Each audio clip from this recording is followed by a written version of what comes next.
Shalom, le cours qu'on va faire Be'ezrat Hashem, que ce soit les Ilui Nishmat, les âmes pures, saintes, de ces jeunes qui se sont fait assassiner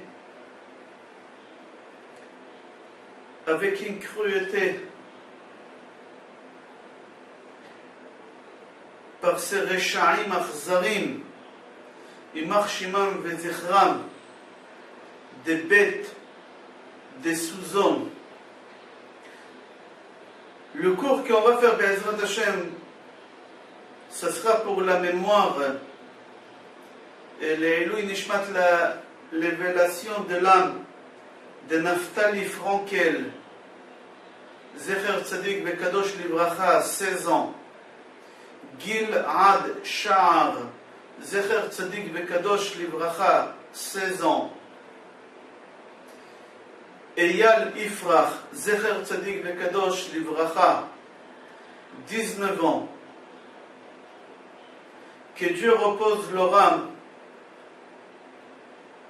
de ces trois enfants, ces trois frères, Zichra Miye Baruch, que leur mémoire soit bénie. On a trouvé leur corps 18 jours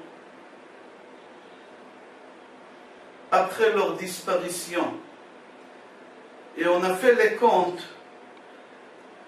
Quand est-ce qu'ils étaient assassinés? Ces âmes pures. Et on a vu que c'était pendant la semaine qu'on lisait Parashat Chukat. Et dans Parashat Chukat, on voit la mort, la disparition de Myriam Hanevia, qui est morte le 10 Nissan. Et après de son frère Aaron, à Cohen, Rosh Chodesh Av. Rashi pose la question, pourquoi la disparition de Myriam, il est attaché avec la paracha de la vache rousse? Quel rapport il y a entre la disparition de Myriam et la vache rousse? Rashi répond, comme la vache rousse, elle est là pour faire pardonner, pour réparer la faute du veau. Le veau, c'est le fils de la vache. D'accord? La maman, elle vient réparer, ou elle vient faire la kapara de la faute du veau d'or. Et aussi, la disparition d'un tzaddik de ce monde-là, il n'y a aucune raison pourquoi ce tzaddik il a quitté ce monde-là. S'il était tzaddik, normalement il ne devait pas mourir. Alors, si Myriam elle est morte, c'est pour nous dire qu'elle a quitté ce monde-là exactement comme la vache rousse, elle vient réparer ce qu'elle a fait son fils. Si le tzaddik quitte ce monde-là, c'est pour être kapara pour la génération. C'est possible qu'il y ait un mauvais décret sur la communauté. Et Akadosh Baruch Hu, au lieu de ramener Chas v'Shalom, cette mauvaise chose sur la communauté, Akadosh Baruch Hu, des fois, il préfère prendre un tzaddik. Bati legani, Dodi yarad legano, c'est marqué dans Shir Hashirim. Akadosh Baruch Hu, il a descendu dans le champ pour accueillir des fleurs, pour accueillir des neshamot, pour accueillir ces enfants-là.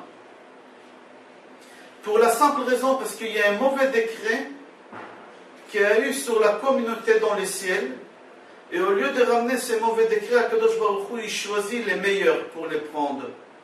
Et on voit dans la paracha qu'Akadosh Baruch Hu, il a pris Myriam Hanevia.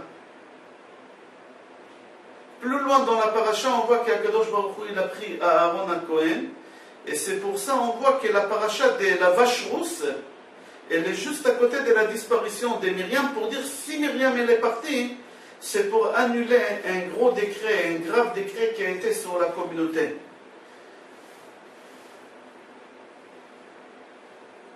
Rashi dit, mitat tzadik, la mort d'un tzadik, ça fait pardonner sur toute la génération. Au moment qu'un tzadik meurt, comme ça Rashi dit, ou bemitat tzadik nimna asan gadol mikeal Israël. Au moment qu'Akadosh Baruch Hu il prend un saint, c'est pour éviter d'avoir une grande catastrophe dans la communauté. Et encore, la Gemara dit, comme les sacrifices, on les fait pour faire pardonner les péchés qu'on a fait, même les tzadikim, quand ils meurent, c'est un sacrifice. C'est un sacrifice pour faire pardonner les péchés qu'on a fait. La disparition d'un tzadik, c'est un sacrifice pour les péchés que la communauté ils ont fait. Eux, ils n'ont pas fait. Comme la vache rousse. La vache rousse, la vache, elle a fait quelque chose de la vache. Non, c'est son fils, c'est le veau. Et là, on tue une vache et on ne tue pas le veau. Pourquoi? Parce qu'il n'y a qu'un tzaddik, il n'y a que les parents qui peuvent faire pardonner les péchés que les enfants ils ont fait. Alors Akadosh Baruch Hu il a ordonné qu'on prend la vache pour faire pardonner le péché que le veau, le fils, a fait. Akadosh Baruch Hu il peut prendre qu'un tzaddik pour faire pardonner les péchés ou pour éliminer, pour éviter une grande catastrophe à la communauté. La Gemara dit El mitat tzadikim nitzrechet le kaparatam. La mort d'un tzadik, c'est ne pas pour faire pardonner leurs propres péchés parce qu'ils n'en ont pas. Elle a les kaparat ador, mais c'est pour faire pardonner le péché de toute la communauté. On raconte une histoire qu'un vendredi soir, le Baal Kaf HaChaim, Rabbi Yaakov Sofer, il était en train d'étudier la Torah, et en plein milieu, il y a l'ange de la mort qui se met devant lui. Et il a compris, Rabbi Yaakov Sofer, que l'ange de la mort, il est venu prendre sa neshama. Tout de suite, Rabbi Yaakov Sofer, il lui dit, j'ai pas fini d'écrire mon livre qui est très connu, Kaf HaChaim. J'ai pas fini d'écrire mon livre. L'ange, il lui a dit, je suis obligé de prendre ta neshama parce qu'il y a un mauvais décret sur ta communauté. Et Akadosh Baruch Hu, il a décidé de prendre une fleur. Et il a décidé que ce soit toi. Et il lui a dit, regarde, je ne suis pas le seul tzaddik dans cette communauté. Je ne suis pas la seule fleur. Il y a quelqu'un d'autre ici qui s'appelle Rabbi Yecheskel Ezra, qui lui, il est aussi tzaddik que moi. Va prendre sa neshama, moi je n'ai pas fini mon devoir. Il est parti. Il arrive chez Rabbi Yecheskel Ezra, et il le voit en train d'étudier lui aussi. Il lui dit, je suis venu prendre ta neshama. Il lui dit pourquoi? Il lui a dit parce qu'il y a un mauvais décret. Il lui a dit, qui t'a envoyé? Il lui a répondu, c'est Chacham Yaakov Sofer. Il lui a répondu, Rabbi Yecheskel Ezra, l'ange. Il lui a dit, regarde, il y a un grand tzaddik qui habite à côté de moi, qui s'appelle Chacham Yitzhak Sarim, c'est un tzaddik autant que moi. Va prendre sa neshama, moi je n'ai pas fini mon devoir dans ce monde. Il est parti. Le lendemain matin, Shabbat matin à la synagogue, les deux tzaddikim ils se rencontrent, Rabbi Yaakov Sofer et Rabbi Yecheskel Ezra. Et Rabbi Yecheskel Ezra dit à Rabbi Yaakov Sofer, pourquoi tu m'as envoyé l'ange de la mort hier? Il lui a dit, parce que moi je n'ai pas fini le Kaf HaChaim, il y a une catastrophe. Mais dis-moi, tu es vivant, qu'est-ce qui s'est passé? Il a dit, oui, moi aussi je n'ai pas fini, alors je lui demandais d'aller voir Rabbi Yecheskel Ezra, pardon, d'aller voir Chacham Yitzhak Sarim. Et juste il est en train de lui dire, et il y a quelqu'un qui rentre à la synagogue pour annoncer que Chacham Yitzhak Sarim il ne s'est pas levé. Il est mort. Qu'est-ce qu'on voit de cette histoire-là? On voit que les tzadikim ne meurent pas pour eux. Ils meurent pour la communauté, pour faire pardonner, pour éviter Chas v'shalom, une catastrophe. C'est connu que au moment que le gendre de Chafetz Chaim il est mort, Rabbi Tzvi Hirsch, il est mort. après l'enterrement, la fille d'Achafetz Chaim, la femme de Rabbi Tzvi Hirsch, elle est rentrée dans la chambre de son père et elle lui a dit, papa, pourquoi Kadosh Baruch Hu il a pris mon mari? C'était un tzaddik, c'était pas n'importe qui. Pour quelle raison? Et elle pleurait, elle criait. Et Achafetz Chaim ne répondait pas. Lui aussi il pleurait avec elle. Mais elle criait, elle pleurait, elle disait des choses. Achafetz Chaim il s'énerve, il tape sur la table fort, il n'a pas pu se contrôler, et il dit à sa fille, Maratzit she'akadosh baruch hu yashmit chetzi olam. Qu'est-ce que tu veux? Que Dieu il élimine la moitié de ce monde? Il y a un mauvais décret qui a été sur le monde. Et Akadosh Baruch Hu il a préféré prendre ton mari et faire pardonner la moitié de ce monde. Avec sa mort, il a fait pardonner, il a éliminé, il a évité une grande catastrophe. Dans Parashat Rukat, dans cette parasha qu'on a parlé de la disparition de Myriam et Aaron, le Or HaChaim HaKadosh il explique pourquoi un juif quand il meurt, un Kohen il n'a pas le droit de s'approcher. Ou un juif normal qui le touche, il devient tamé. Pourquoi le corps d'un juif ça rend impur et pourquoi le corps d'un goy ça rend pas impur?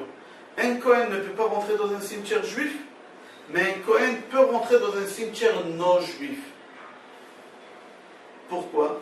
Parce que le juif rend impur et le corps d'un non-juif ne rend pas impur. Or HaChaim HaKadosh explique en disant, si on prend un verre qui a été rempli du miel et on le vide de son contenu, on le vide du miel, et on prend un verre qui a été rempli de déchets de la poubelle et on vide, les mouches, Or HaChaim HaKadosh dit, ils vont y aller vers le verre où le miel a été là-bas. Parce que les mouches ils sont attirées vers le miel, pas vers la poubelle. Il aura dit c'est exactement le corps d'un tzaddik et d'un non-juif. Le verre, c'est le corps, on va dire. Parce que le corps, il contient la neshama. Alors le verre avec le miel, c'est un juif qui a une neshama dans son corps. Au moment qu'un juif meurt, la neshama quitte le corps. Mais il reste un peu des nitzotzot, on appelle ça. Il reste un peu dans le corps un peu de la neshama. Alors qu'est-ce qui se passe? Il y a des clipotes, de l'impureté qui viennent et qui s'attachent à ce corps-là. Ça s'appelle des clipotes, ils s'attachent à ces nitzotzot. Et c'est pour ça, ça rend impur. Mais un goy, qui n'a pas de neshama, il a ruach et nefesh, mais la neshama, il n'a pas. Au moment qu'on va vider son corps de ses ruach et nefesh, les clipotes, ils ne vont pas venir s'attacher. Pourquoi? Parce qu'ils n'avaient pas la neshama. Ils n'ont rien à faire. Alors ils ne s'attachent pas. C'est pour ça qu'ils ne rendent pas impurs. Le corps d'un juif, c'est quelque chose qui, même après que la neshama quitte son corps, le corps, il continue à avoir une sainteté. Chacun à son niveau et à son degré. On dit tzadikim b'mitatam nikraim chaim. Les tzadikim, quand ils meurent, on les considère comme vivants. On va raconter quelques histoires tout à l'heure des tzadikim qui sont morts et qui, même après leur mort, ils venaient ici et on les voyait. Le Zohar HaKadosh dit, Adam Israël, un homme juif, qui étudie la Torah et qui fait des mitzvot, au moment que la neshama betzet nafsho, itkavtsu el gufo kol haklipot koach hatum'a. Le Zohar HaKadosh dit, au moment qu'un juif il étudie la Torah, et il fait des mitzvot, alors il y a le miel dans son corps, il y a la neshama. Au moment que la neshama va quitter son corps, il y a une partie de ces nitzotzot qui vont rester, alors il y a les klipotes de Tum'a qui vont venir. Le Zohar continue dit, En gufam tameh le'achar mitatam. Leur corps ne devient pas impur, ni rend impur après leur mort. Comme on voit chez Eliyahu Hanavi. Eliyahu Hanavi, on connaît l'histoire qu'il est parti dans la prison pour retirer le corps de Rabbi Akiva. Et il a pris le corps, il l'a levé dans ses mains, et il est sorti des prisons pour donner le corps de Rabbi Akiva à Rabbi Yoshua à Garsi, pour enterrer Rabbi Akiva. Et là, Rabbi Yoshua à Garsi dit à Eliyahu Navi, mais tu es un Kohen, comment tu peux porter un mort? Il lui a dit, Tzadik, transmet pas l'impureté. Le corps d'un Tzadik, il est toujours pur, même après sa mort. La Gemara raconte, au moment que Rabban Yochanan ben Zakkai, il a perdu son fils. Son fils, il est mort d'une maladie mystérieuse. Ses élèves, ils sont venus pour le consoler. Le premier qui est rentré, c'était Rabbi Elazar ben Urkenus. Et il lui a dit, Rabbi, mon maître, avec ta permission, tu m'autorises de dire quelques mots de consolation devant toi? Il lui a dit, dis. Et là, Rabbi Elazar ben Urkenus lui dit, Adam Arishon ayalo ben, Vemet. Adam, il avait deux enfants, Caïn et Abel. Caïn, il a tué Abel. Et Adam Arishon, il a reçu la consolation, il a accepté d'être consolé. Si Adam Arishon, il a reçu la consolation, à plus forte raison que toi aussi, tu peux avoir la consolation. Rabban Yochanan ben Zakkai, il n'a pas accepté cette consolation. Il lui a dit, ça ne suffit pas que je souffre avec mon fils, qu'il est parti, tu me rappelles encore la souffrance d'Adam Arishon, ça me fait mal. Rabbi Yoshua, il est rentré, il a dit, monsieur le rabbin, avec votre permission, je peux dire quelques mots de consolation? Il lui a dit oui. Il lui a dit, Iyov ayulo banim ubanot umetu kulam beyom echad vekibel tanchumim. Job, il a eu des enfants, ils sont tous morts dans la même journée. Et il a reçu la consolation. Toi aussi, tu peux. Il lui a dit, dis-moi, ça ne suffit pas mes souffrances, tu me rajoutes encore les souffrances de Job. Le troisième élève, Rabbi Yossé, il est rentré. Il lui a dit, Aaron, il avait deux enfants, deux grandes Kohanim, et les deux, ils sont morts dans la même journée. Il a accepté une consolation, et toi, tu n'acceptes pas la consolation, toi aussi, tu peux accepter. Et là encore, son rave, il lui dit, ça ne suffit pas mes souffrances, tu me rappelles la souffrance d'Aaron, etc. Après, il est rentré Rabbi Shimon. Il lui a dit, monsieur le rabbin, avec votre permission, mon maître, je peux? Il lui a dit oui. Il lui a dit, David Amelech ayalo ben vemet. David Amelech, il a eu un enfant avec Bathsheba. Il a tout fait pour que cet enfant reste en vie. Mais à la fin, il est mort. Et quand même, David Amelech, il a accepté la consolation. Toi aussi. Il lui a dit, ça ne suffit pas mes souffrances. Tu me rappelles encore les souffrances de David. Le dernier qui rentre, c'était Rabbi Elazar ben Azaria. Il y en a qui disent dans la Gemara que c'était Rabbi Azaria ben Arach. Il lui a dit, Rabbi, avec votre permission, je peux dire quelques mots de consolation? Il lui a dit oui. Et tout de suite, il a commencé à lui dire, je vais te donner une parabole. Un roi, il avait un objet qu'il a donné à un citoyen de son pays de garder cet objet-là. Les citoyens, ils ne dormaient pas la nuit. Il avait peur que quelqu'un il va le voler, il va l'abîmer. Le roi, il lui a fait confiance. Il lui a confié quelque chose. Il a dit, je suis obligé de rendre au roi l'objet entier. Et il ne dormait pas pendant des nuits jusqu'à qu'il a commencé à dire, vivement que le roi vienne récupérer son objet, j'aimerais dormir et avoir une vie normale. Je ne mange plus, je ne dors plus. Il lui a dit, c'est la même chose, toi. Akadosh Baruch Hu, il t'a confié une neshama. Il t'a confié un enfant. Tu dois rendre cet enfant après 120 ans rempli des Torah, rempli des mitzvot, rempli des connaissances, que ce soit des midrashim, des mishnayot, des halachot.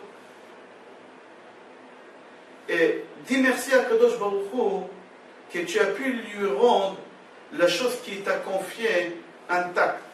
Ton fils était un grand tzaddik, c'était un grand talmid chacham. Il avait des connaissances extraordinaires. Et là, tout de suite, il a accepté la consolation. À partir du moment que il y a des enfants de tzaddikim comme ces enfants-là, qui ont quitté ce monde-là dans une façon atroce, ça fait très très mal. On doit comprendre qu'Akadosh Baruch Hu, il a fait ça pour la seule raison, comme il a fait avec Myriam. comme il a fait avec Aaron, et comme il a fait avec tous les tzadikim. Ces enfants-là, il n'y a aucun doute, tous les rabbinim en Israël, ils ont dit qu'ils rentrent directement au Gan Eden, ils ont une place à côté d'Akadosh Baruch Hu. Au moment qu'on console quelqu'un, on lui dit Amakom yenachem otchem. L'endroit va vous consoler. Il y a deux explications. Il y en a qui disent que l'endroit c'est Akadosh Baruch Hu, parce qu'on appelle des fois Akadosh Baruch Hu dans la Torah l'endroit Baruch Hamakom Baruch Hu. Bénis l'endroit, bénis lui. Quel endroit? C'est Akadosh Baruch Hu. Et il y en a qui disent pourquoi on console en disant que l'endroit il va vous consoler? Pour la simple raison que si tu aurais su dans quel endroit se trouve la neshama de cette personne, déjà ça t'aurait consolé. C'est pour ça qu'on dit que l'endroit va te consoler. L'endroit où il se trouve, dans l'endroit juste à côté d'Akadosh Baruch Hu, déjà c'est une consolation. C'est sûr et certain qu'on ne peut pas consoler quelqu'un. Et surtout la Mishnah dit En menachamim la'adam bisha'a shemeto mutar lefanav. On ne peut pas consoler quelqu'un au moment qu'il a le mort posé devant lui. Il faut attendre un peu. Consoler et dire aux gens c'est une kapara pour la génération, c'est des tzadikim. C'est facile de dire, mais c'est plus difficile d'accepter et de croire. Moi, je peux dire ça parce que malheureusement, j'ai eu cette expérience. J'ai passé par là. J'ai perdu 3 enfants, 3 garçons. C'était une épreuve pour nous très très dure. Mais Akadosh Baruch Hu, il nous a envoyé des gens qu'il faut. Akadosh Baruch Hu, il nous a donné la Torah qu'il faut. Et on a su comment reprendre encore et continuer et agrandir la famille, Baruch Hashem, et avoir des enfants et des petits-enfants. Et on n'a pas baissé les bras. On n'a pas laissé le Satan de nous casser. Tout à l'heure, on a raconté sur la Chafetz Chaim que son gendre, il est mort. Mais il faut savoir qu'une de ses filles, elle est morte jeune. Quand il est revenu de son voyage, il a vu qu'il a raté l'enterrement de sa fille. Tout de suite, il a fait un demi-tour, il est parti à la synagogue où il y a tous les gens. Il a frappé fort sur la teva. Et il a dit, Satan, Satan, tu n'arriveras pas à me battre. Tu ne me mettras pas à genoux. Je vais continuer à étudier et à diffuser la Torah. On n'a pas le choix. On est obligé de regarder en avant et de continuer et de croire Be'ezrat Hashem. Il y a une Gemara Sanhedrin, Daf Tzadik Amud Bet, dans Perek Chelek. Elle raconte une discussion qu'il a eue Rabban Gamliel et le César. C'était à Rome, concernant la résurrection des morts.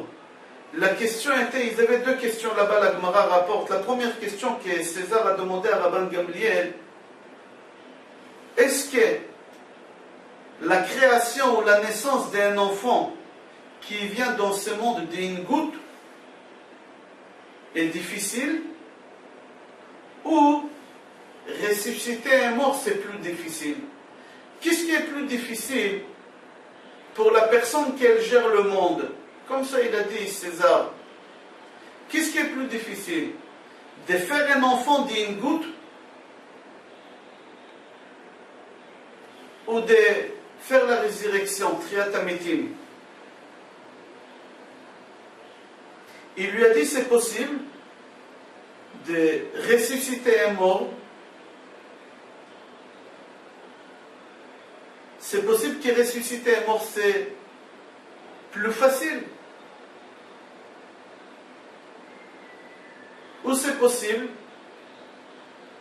qu'avec de l'eau c'est plus facile.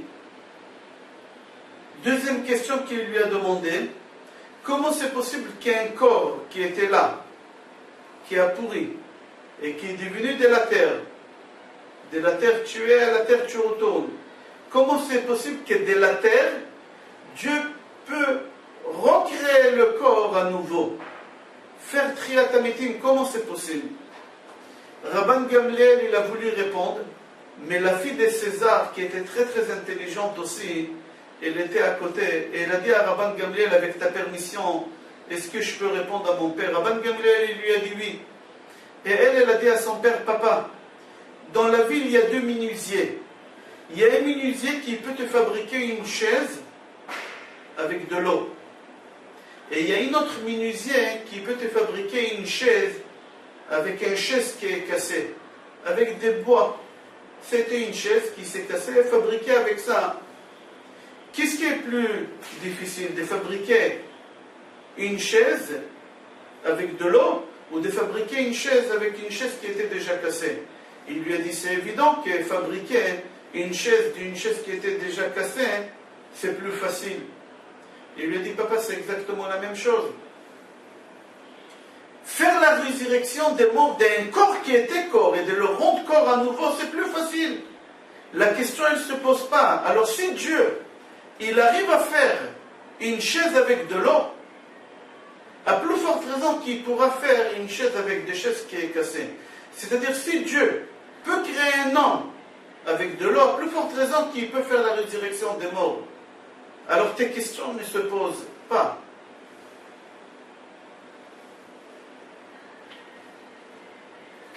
On continue. On parle de Olam Haba, de monde futur. On parle de Olam Hazeh. On parle de Triat Amitim. On parle de paradis et de l'enfer. J'aurais voulu expliquer vraiment en 2 minutes c'est quoi ce monde-ci, c'est quoi le monde futur, c'est quoi l'enfer, c'est quoi le paradis. Et c'est quoi la résurrection des morts. Vraiment en 2 minutes, il y a un cours sur YouTube, vous pouvez voir sur mon site cours avec srafpinto.com il s'appelle La vie après la mort, que j'explique ça en beaucoup plus développé. D'abord, on va expliquer c'est quoi ce monde-ci. Ce monde-ci se résume en 2 mots. C'est un monde qui est limité. C'est un monde qui a fin. C'est un monde qui est limité. Ce monde-ci, c'est le monde où on vit. C'est tout. C'est un monde limité, c'est le monde où on vit. C'est ici à Olam Hazeh. C'est quoi paradis et l'enfer? Paradis et l'enfer, c'est au moment qu'on quitte ce monde, on ne va pas au monde futur. Le monde futur, c'est autre chose. On va dans un monde qui s'appelle stand-by. En hébreu, on appelle ça Chanayat Benaim. C'est un endroit où on reste là-bas un temps limité. Ça s'appelle l'enfer et ça s'appelle le paradis. Ça s'appelle Sachar, ça s'appelle Onesh. C'est la récompense et la punition. C'est l'enfer, c'est le paradis. C'est limité. C'est un stand-by. C'est une station où on reste le temps qui va avoir la résurrection des morts. Et ça s'appelle Olam Haba. Et Olam Haba, c'est dans ce monde-ci. Le Rambam dit Olam Haba, keminhago noé. Le monde futur, il continuera à fonctionner comme aujourd'hui. On aura des voitures, on aura des vélos, on aura des avions, on aura des bateaux.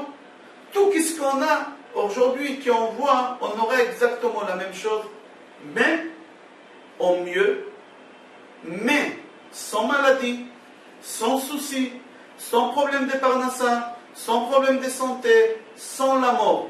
Olam shekulotov. Comme ça le Rambam dit, les fruits vont pousser sur les arbres. Mais on n'aura pas besoin de travailler, on n'aura besoin de rien faire. Ça sera comme un paradis. Ça ne sera pas le paradis, ça sera comme un paradis. Je résume à nouveau. Olam Hazeh, ce monde-ci, c'est un monde qui est limité, c'est le monde où on vit aujourd'hui. D'accord? Gan Eden, Guinam, l'enfer et paradis, c'est un monde qu'on appelle ça stand-by. Chanayat Benaim, c'est un monde aussi qui est limité. C'est au moment que la Neshama, elle quitte notre corps et elle va dans cet endroit-là et elle est jugée sur toutes ses actions qu'elle a fait dans ce monde-ci, dans Olam Hazeh. Et là-bas, on va lui payer la récompense où on va lui dire tu as des comptes à rendre, il faut payer maintenant sur tes actions que tu as fait. Quand on a fini de payer, on se met quelque part, on attend la résurrection des morts, Nehenim miziv ha-Shechina. Et on a ce plaisir d'avoir la Shechina, d'avoir Akadosh Baruch Hu jusqu'à la résurrection des morts. C'est un monde aussi qui est limité, c'est pas tout le temps, c'est limité. Après, il y a Olam Haba. Olam Haba, c'est Olam Hazeh, la résurrection des morts. Et c'est un monde qui n'est pas limité, c'est un monde infini. Olam En Sof, on l'appelle, le monde infini. Au moment qu'Akadosh Baruch Hu, il a créé l'homme, dans Sefer Bereshit, c'est marqué là-bas, dans la création de l'homme, Vayetzer et Adam. Vayetzer, c'est Vav Yud Tzadik Resh normalement. Mais dans la Torah, c'est marqué Vav Yud Yud Tzadik Resh. Vayetzer et Adam. Pourquoi avec deux Yudim? La Gemara répond parce que Akadosh Baruch Hu, il a créé avec chaque homme deux corps. Un corps qu'on vit avec, et il y a un corps intérieur qu'au moment qu'on doit quitter ce monde-ci, l'autre corps sort et qui va dans Olam, de Gan Eden, Guinam, les jugements, etc., etc. Le Zohar HaKadosh développe ça autrement que la Gemara. Le Zohar HaKadosh, il était avant la Gemara. Tout celui qui s'appelle Rabbi, c'est à l'époque de la Mishnah Tanaïm. Après, c'était Emoraïm. Rabbi Shimon Bar Yochai, c'est Rabbi, c'est un Tana. Il était avant la Gemara. Lui, il explique ça autrement. Lui, il dit Etzem luz yesh beguf Adam. On a un os qui se trouve ici en haut, dans la colonne vertébrale, la os la plus haute, la plus pointue. On l'appelle Etzem luz. Le Zohar HaKadosh dit au moment de la résurrection de mort, cette os-là, elle va gonfler kmoshmarim babatse. Comme on met la levure dans la farine et on fait pétrir, et ça fait gonfler comme ça. Cette os-là, c'est comme la levure, qu'elle va gonfler, qu'elle va prendre la forme du corps. Et le corps, il va renaître de cette os-là, etzem luz. C'est-à-dire que la neshama qui est jamais morte, qu'elle se trouve en stand-by, elle va rentrer à nouveau dans ce corps. Comme ça, le Zohar HaKadosh l'explique. Il ramène dans Yeshaya, dans les prophètes, c'est marqué Yechyu metecha, la résurrection des morts. Nevlati yakumon, le corps qui a pourri, le corps qui a disparu, qui est devenu de la terre, il va revivre. Akitsu veranenu shochne afar, kital orot talecha. Akitsu, réveillez-vous, veranenu shochne afar. Tous ceux qui habitent, qui dorment dans la terre, ils vont se lever. Kital orot talecha, avec une rosée, avec une lumière. C'est la lumière de la Torah et la rosée. Quand on parle de la Torah, des fois on bave, des fois on crache. C'est avec cette rosée-là qu'Akadosh Baruch Hu, il va faire arroser cette os, loose qu'on a.